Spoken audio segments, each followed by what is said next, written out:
जानवर के लिए हॉस्पिटल है, बर्ड्स के लिए हॉस्पिटल है, पर वर्ल्ड में प्लांट्स और ट्रीज़ के लिए कोई हॉस्पिटल नहीं है। ग्रीन बॉम्ब्स भी कहती हैं। ग्रीन बॉम्ब्स बिल्कुल क्योंकि ये एक बॉम्ब की तरह बर्स्ट होते हैं और इसमें से स्प्राउट होता है एक प्लांट। कोकोपीट डाली और मॉस डाली और उसको हमने बस एक रैप कर दिया, roll roll roll and it is done. जिस दिन बारिश हुई इसको पानी मिला, इन्होंने बर्स्ट कर जाना है। और जैसे हमने साइंस में पढ़ा होता है कि प्लांट के लिए शूट एंड रूट चाहिए होता है, तो इनका रूट निकल आता है और ऊपर से शूट निकल आता है। मनुष्य और पेड़ों में जो फ़र्क है वो सिर्फ यही है कि जो पेड़ है वो चल नहीं सकते, इसलिए हम एम्बुलेंस भेजते हैं। तो आपका जो ये एम्बुलेंस का कॉन्सेप्ट है एक्चुअली यही हो गया कि कुआं प्यासे के पास आए। Trees also bleed, breathe and feel pain. And उनको ह्यूमन बींग्स की तरह ही ट्रीट करना चाहिए। आसपास जंगल लगाए हैं, उसमें ऐसे प्लांट लगाए हैं जो ना केवल एयर को पोल्यूशन को कम करेंगे बल्कि पानी के पोल्यूशन को भी ख़त्म करेंगे। Antidote of pollution is massive plantation, इसीलिए हमने जंगल बनाए हैं। कहते हैं हर कामयाब आदमी के पीछे एक औरत का हाथ होता है, पर अब ये बातें पुरानी हो गई, क्लीशे या आउटडेटेड। अब अगर पति पत्नी कंधे से कंधा मिलाकर चलते हैं ना तो कामयाबी कदम चूमती है और कुछ कपल्स तो मिसाल बन जाते हैं।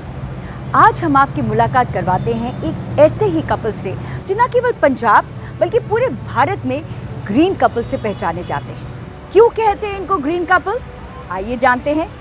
हमारे ग्रीन कपल रोहित मेहरा और गीतांजलि मेहरा। नमस्कार मैम। बहुत बहुत स्वागत है आपका। Thank you. क्यों कहा जाता है आपको ग्रीन कपल?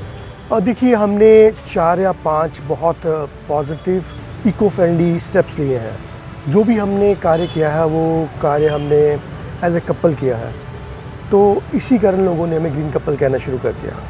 तो ग्रीन कपल जो आपका आई थिंक खिताब शुरुआत जो हुई वो हुई थी वर्टिकल गार्डन से। बिल्कुल, मुझे एग्जैक्टली याद है, हमने पहला जो वर्टिकल गार्डन अपने घर में एक्सपेरिमेंट किया, फिर हमने income tax office, Gurudwara Shri Dukh Niwaran Sahib, court complexes, railway station, judicial complexes, police commissionerate office, फिर ये मूवमेंट बन गई धीरे धीरे। तो गीतांजलि जी, वर्टिकल गार्डन का जो ख्याल है, कॉन्सेप्ट है, ये दिमाग में कैसे आया? जब हमने देखा कि सब कुछ अर्बनाइज हो रहा है, कंक्रीट हो रहा है, तो हमें लगा क्यों ना ये कंक्रीट को हम ग्रीनरी में कन्वर्ट करें, क्यों ना ये ग्रे को ग्रीन में कन्वर्ट करें। तो as the buildings went higher, our vertical gardens also went higher. So This was the concept behind it. that if you can't go horizontal, Let's go vertical. सलाम आपके इस जज्बे को। और अब हम जानना चाहते हैं, आपका एक नया कॉन्सेप्ट है जो कि वर्ल्ड फेमस हो चुका है, जिसको बोलते हैं हम hospital of plants and trees. जी, ये सही बात है? बिल्कुल सही बात है जी।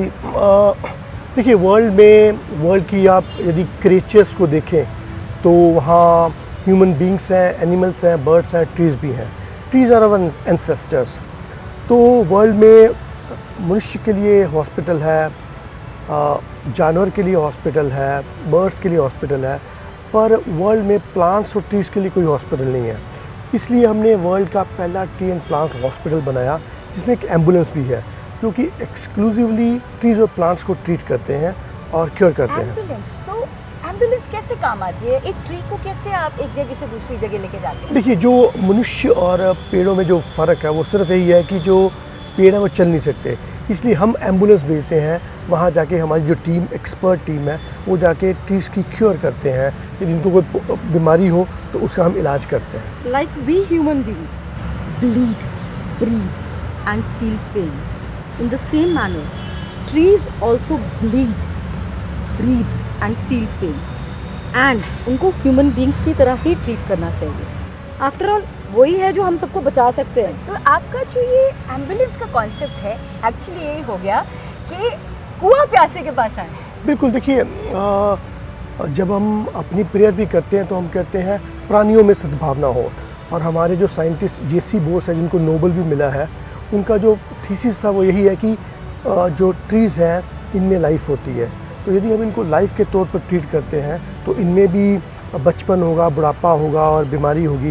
तो इन चीज़ को क्योर करने के लिए हमने ट्री एंड प्लांट हॉस्पिटल शुरू किया। तो अभी कुल मिलाकर आप कितने ट्रीज या प्लांट्स को क्योर कर चुके हो? और देखिए, ऑन एन एवरेज हम रोज़ के 50-60 हमें कॉल्स आती हैं।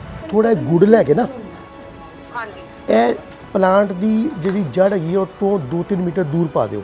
ਸਾਰੀ ਦੀਮਕ ਨਾ ਗੁੜ ਨੂੰ ਖਾਣ ਆ ਜਾਣਗੀਆਂ ਤੇ ਮਹੀਨੇ ਬਾਅਦ ਕੱਢ ਕੇ ਸੁੱਟ ਦੇਣਾ। ਅੱਛਾ ਠੀਕ ਤੇ ਹੈ। ਉਹਨੇ ਕਿਉਂਕਿ ਜੇ ਦੀਮਕ ਹੋਈ ਤਾਂ ਦੀਮਕ ਨਿਕਲ ਜਾਏਗੀ। ਹਾਂ ਦੀਮਕ मतलब उधर ਨੂੰ अट्रैक्ट हो जाएगी। हाँ तुसी ਇਹ करके देखो तो मैंने फोटो भेजो, मैं बाकी एक्सपर्ट टीम को भेजना है। देखिए हमारे पास एक्सपर्ट्स की टीम है जो जिसमें 25 से 30 लोग हैं, जिसमें ट्री लवर है, एनवायरमेंटलिस्ट है, बॉटनिस्ट है, जोलॉजिस्ट है, साइंटिस्ट है। तो हम जहाँ नहीं जा सकते वहाँ से पिक्चर मंगवाते हैं, अपनी टीम को भेजते हैं जो वो नेचर बेस्ड स्टडी करके नेचर बेस्ड जो क्योर बताते हैं वो उनको बताते हैं। तो वो बहुत सी चीज़ें वही समस्या हो जाती है। जैसे टेली मेडिसिन का कंसेप्ट है, exactly the same way. Micro forest क्या है? देखिए माइक्रो फॉरेस्ट एक ऐसी जगह है जहाँ पर आप सीधा निकल भी नहीं सकते। जैसे हमारे घर में दादा दादी होते हैं, चाचा चाची होते हैं, मदर फादर है, बच्चे हैं, प्लांट्स की भी एक फैमिली है। तो हम एक ऐसी फैमिली क्रिएट करते हैं जो कि बहुत ही नेचुरल वे से ग्रो करती है। ये पूरी एज ए फैमिली डेवलप हो जाती है। तो हमने पूरे इंडिया में अभी 106 के आसपास जंगल लगा दिए हैं।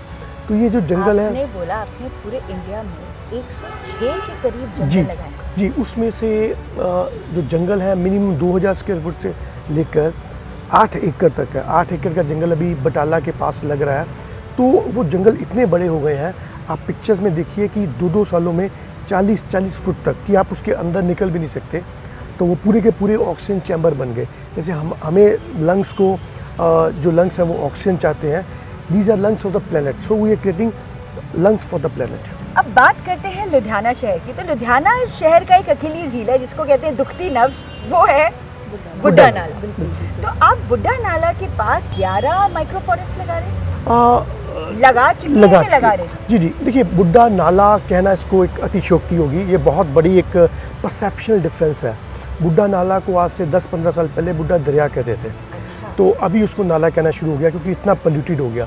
तो हमने एनजीटी और कॉरपोरेशन के साथ मिलके बुड्ढा नाला के आसपास हम 13-14 जंगल लगा चुके हैं।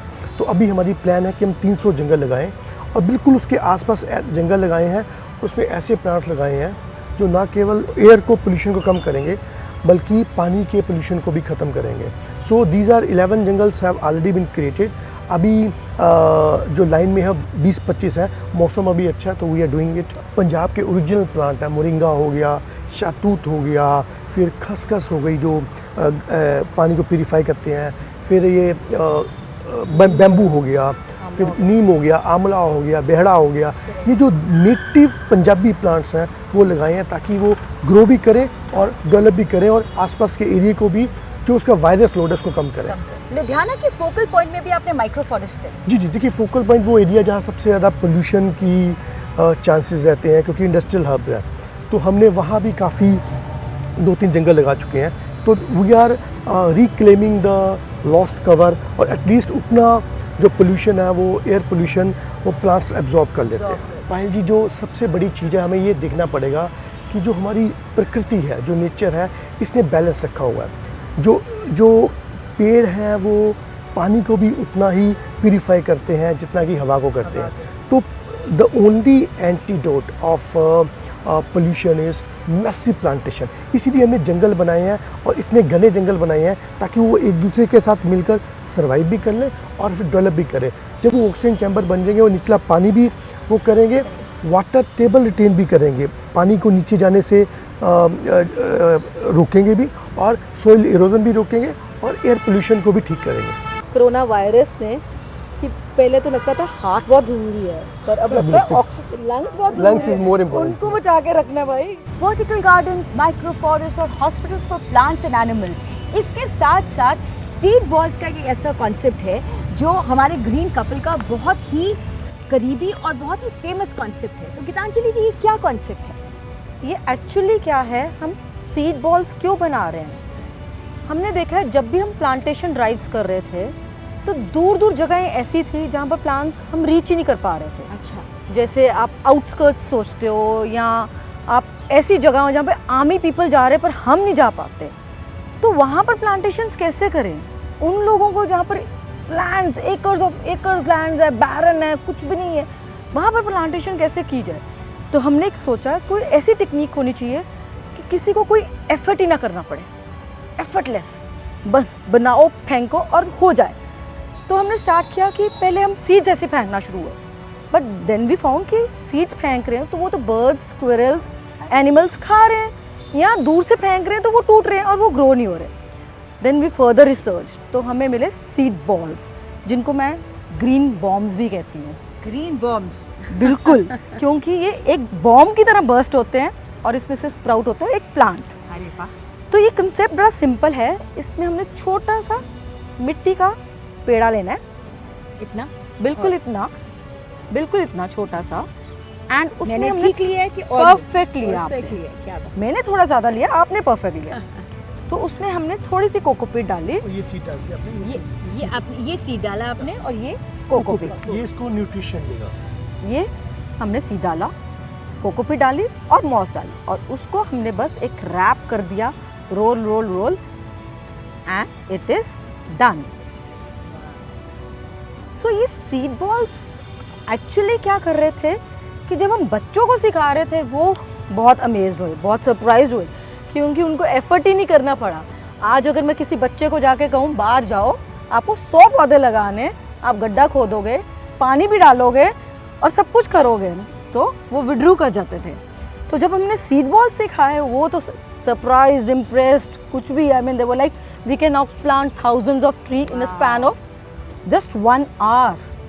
तो जहाँ 1000 क्या 100 क्या 10 भी नहीं लगते थे 1 घंटे में, अब हज़ारों सीड्स प्लांट्स लग रहे थे। एंड इसका ये फ़ायदा है कि इसकी कोई एक्सपायरी वैल्यू नहीं है, कोई एक्सपायरी डेट नहीं है, कुछ नहीं है। ये सालों तक, महीनों तक पड़े रहते हैं, until and unless they receive water. जिस दिन बारिश हुई, इसको पानी मिला, इन्होंने बर्स्ट कर जाना है। और जैसे हमने साइंस में पढ़ा होता है कि प्लांट के लिए शूट एंड रूट चाहिए होता है, तो इनका रूट निकल आता है और ऊपर से शूट निकल आता है, and then they are a plant. वाह, वंडरफुल। अब हम इस बॉम्ब को एक्सप्लोर करते हैं। इस ब्लॉम को अभी हम एक्सप्लोर नहीं कर सकते, बिकॉज इनको चाहिए एक दिन ड्राई होने के लिए, एंड नेक्स्ट डे जब ये ड्राई हो जाएंगे सनलाइट में, इतने हार्ड हो जाएंगे, आप इसको पैराशूट से, हवाई जहाज से, हेलीकॉप्टर से भी फेंकेंगे तब भी ये टूटेंगे, एंड ये तभी बर्स्ट होएंगे जब इनको पानी मिलेगा। और अब आपको बता दें कि रोहित मेहरा एक IRS ऑफिसर हैं और एक बहुत ही डेडिकेटेड ऑफिसर हैं जो अपने काम के लिए जाने, पहचाने और माने जाते हैं। लेकिन कॉल ऑफ ड्यूटी से भी आगे जाकर अफसर होकर अफसरशाही नहीं दिखाकर इन्होंने जो पर्यावरण के लिए ये काम किए हैं वे हर लिहाज से काबिल तारीफ हैं, असाधारण हैं। अधिक जानकारी के लिए लाइक और सब्सक्राइब करें द समर न्यूज़।